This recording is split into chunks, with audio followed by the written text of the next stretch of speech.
मैं ये याद दिलाना चाहता हूं कि एक दौर था मान्यवर जब भारत की अर्थव्यवस्था का मजाक उड़ाया जाता था। क्या कहा जाता था?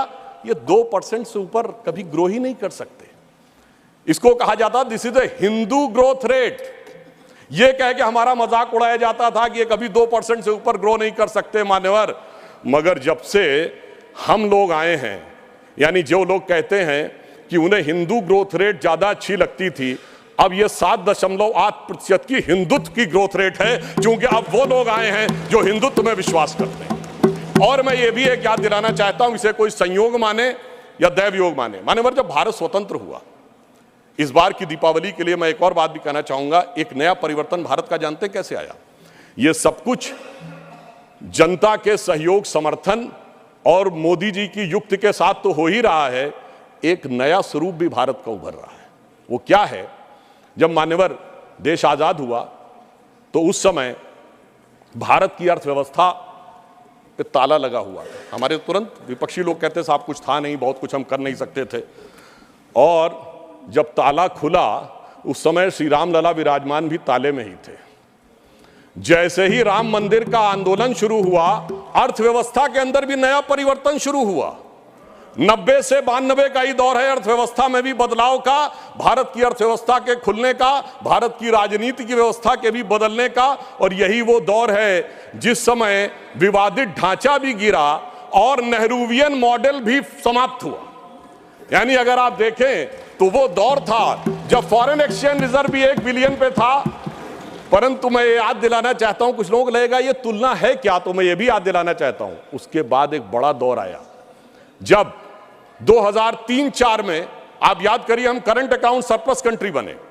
2003-4 के चौथे क्वार्टर में हम सबसे तेजी से बढ़ने वाली अर्थव्यवस्था हुई और इंडिया सक्सेस स्टोरी 2003-4 में कही जाने लगी।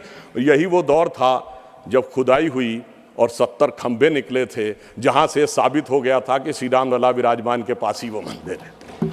अब आप आइए साहब, उसके बाद 2019 में जब जजमेंट आया तो तब 1 बिलियन था, जब खंबे निकले तो फॉरेन एक्सचेंज रिजर्व 100 बिलियन था, अब मोदी जी के नेतृत्व में 500 बिलियन पहुंच गया। और इतना ही नहीं मान्यवर, अब जब राम मंदिर बनने जा रहा है तो हम 5वीं बड़ी अर्थव्यवस्था है, चौथे बड़े स्टॉक एक्सचेंज है, तीसरे बड़े ऑटोमोबाइल मैन्युफैक्चरर हैं, दूसरे बड़े मोबाइल के मैन्युफैक्चरर हैं, इंफ्रास्ट्रक्चर में इन्वेस्ट करने वाले हम नंबर 1 के देश हैं और चांद के छूते कोने को छूने वाले देश भी बन गए हैं। और अब अगर आप देखें तो हम G20 में सबसे ऊपर बढ़ते चले जा रहे हैं। ये कह के मैं सिर्फ ये बताना चाहता हूं, कुछ ऐसे संयोग होते हैं जिनको देखने के लिए एक अलग दृष्टि चाहिए, जिसके लिए रामचरितमानस में एक चौपाई है कि सुमति कुमति सबके उर रही, यानी अच्छी मति और बुरी मति सबके मन में रहती है। नाथ पुराण निगम यह कहीं, ये पुराण और उपनिषद ये बताते हैं।